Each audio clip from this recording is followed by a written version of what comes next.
Today's episode discusses the death of individuals. If this sort of thing upsets you, this is not the episode for you. Nor will any episode I ever do probably be the episode for you, but it's your call.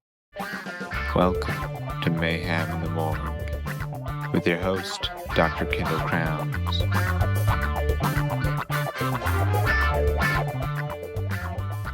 Today's episode, Pieces and Parts, Part 1. Occasionally at the medical examiner's office, we'll receive part of a body, like a head, a hand, a torso, something like that. And then over the next few days and weeks, and even months, possibly years, we'll wait to see if we find more parts that make up a whole body. We might receive more. We might get a foot at the beach, head in a dumpster, a torso at the mall, a foot in a field. And over time, we might get enough of these parts to form the whole body. And what we'll do is we'll match up the injury patterns to make sure that they are consistent with the other parts, and also get DNA to make sure that they all come from the same person and we're not dealing with multiple individuals. Because you never know if there is a serial killer lurking about, cutting people into different pieces and throwing them about. Occasionally, all you'll ever receive is one body part, and you can wait years, even decades, and the rest will never be found.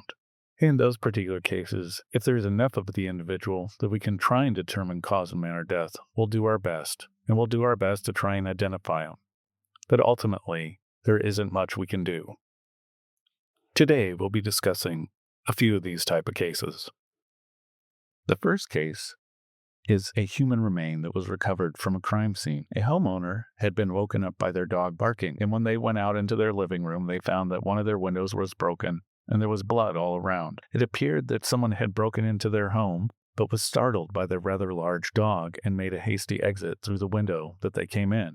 And as they were trying to exit, they broke the window and cut their hand. There was a pool of blood at the scene, and in this pool of blood, there was what appeared to be human remains. When the police arrived, they packaged up the remains and sent it to the medical examiner's office. And when I did the examination, I opened up the paper bag and removed it, and it was about a half-inch piece of skin, subcutaneous tissue, a little bit of bone. It looked to be that it was from the tip of the finger and on the side because it had a bit of a nail bed, but it had no fingerprints. It did appear to be a fifth digit or pinky finger due to its size, or it could be from a person with very small hands. Thing about this one is you can lose your pinky finger and survive. It's not that important. So with this case, I documented it, I packaged it up and put it back in the cooler and waited to see if someone else would come in missing that exact portion of their pinky. Because any case that comes into the medical examiner's office, hands are evaluated. We make sure there's 5 fingers on each hand. There's no injuries or abnormalities or anything like that. We even look at the nails because the nails can show evidence of toxins or poor nutritional status. And over the next days to weeks to months to years, no one else came in that was missing that exact portion of their pinky. So the pinky remained unclaimed. Eventually, it was processed with other human remains associated with the office. The next case is that of a whole leg. It was the left leg from just below the groin. So you had the thigh, the knee, the lower leg, and foot. This leg had washed ashore along a beach on Lake Michigan. The leg exhibited decompositional change.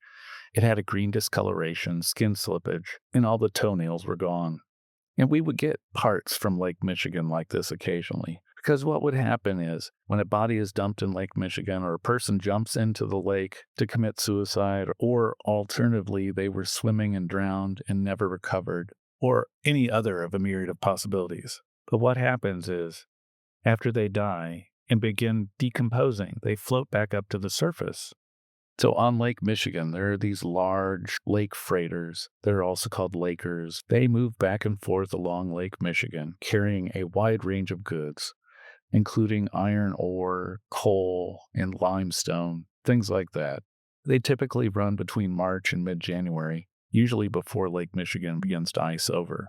They have giant propellers or screws on the back that propel them through the water. And when these giant propellers hit a body, it's as if the person was thrown into a blender and the body gets all chopped up and turned into bits and pieces. And once the person is all chopped up or all blended, their pieces might sink or they might float and eventually wash ashore somewhere or be spotted by someone sailing by.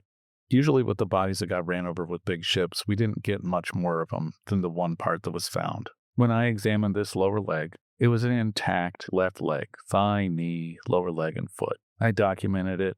I got a DNA sample from the bone marrow, and we photographed it. There was no other evidence of injury other than the fact that it had been traumatically amputated at the level of the groin.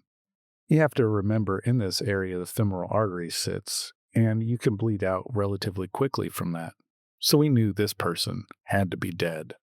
So unlike the pinky, we could issue a death certificate in this particular case. The death certificate would not have a name on it because the person was unidentified, but it could have a cause of death of undetermined and a manner of death of undetermined, because we really didn't know what happened that caused the person to go into the lake in the first place. So once the examination was done, the leg was packaged back up and put in the cooler, and we waited to see if any more of the body came in.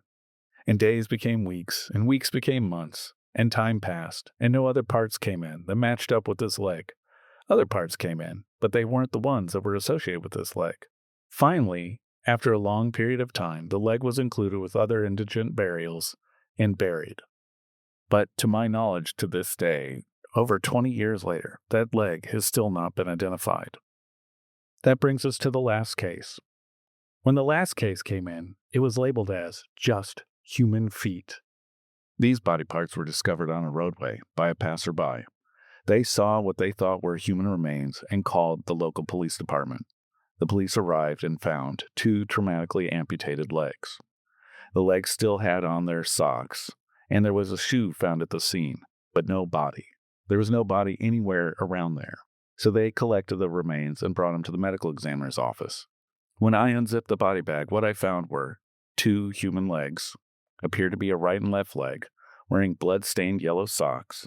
They were traumatically amputated about the level of the mid-shin, both of roughly about the same size. There was lacerated torn skin, muscle, and ligaments, and fractured bones, specifically the tibia and fibulas. But that was all we had. You can't survive an amputation like this unless you get immediate medical treatment, so we knew we were probably dealing with a dead body somewhere, but it just hadn't been found yet. And once again, we waited. And this time, hours turned to days, and 2 days later, an individual was driving down the highway where the feet were originally found. And 12 miles from the point where the feet were found, they thought they saw something. They thought they saw a body in the bushes. They called police, and when police arrived, they initially thought it was a Halloween prank, but then they soon discovered it was a body with 2 traumatically severed legs. The police identified the individual quite quickly. They knew who he was. He was a 60-year-old male from the area that routinely walked up and down the roadway. His body was brought into the office, and when I did the examination, the fracture patterns of the tibia and fibula were at the right locations to match up with the feet we had from 2 days prior. Samples of DNA were taken, testing was done, and it appeared that we had the right feet with the right body. The decedent was also covered in bruises, abrasions, and lacerations about his body. He had a torn aorta, numerous broken bones, and glass shards embedded all over his skin. From the findings at the autopsy, it was pretty obvious he had been hit by a motor vehicle, and this was a hit and run. Circumstances were not known, but more likely than not it was an accident. The cause of death of the case was initially made pending police investigation, and the manner was also made pending. This would give police enough time to do a thorough investigation before the actual cause went out. The subsequent police investigation found that an individual was driving down the highway, did not see the decedent, and struck him with his automobile. He was traveling at such a high rate of speed, it caused a traumatic amputation of both limbs, as we already knew, and the body catapulted up over the hood, through the windshield of the car, and into the passenger seat next to the driver. The driver panicked. He drove another 12 miles with the decedent next to him dying, pulled over, and dumped the decedent in some bushes along the highway, near a creek. He then proceeded to call his girlfriend and her brother to help him dispose of the car. The car was a classic 1998 Oldsmobile Elena that they then took the car to an abandoned area and lit it on fire and hoped never to be caught. But as usual, the police found this burned-out car in an abandoned lot with damage consistent with a hit and run.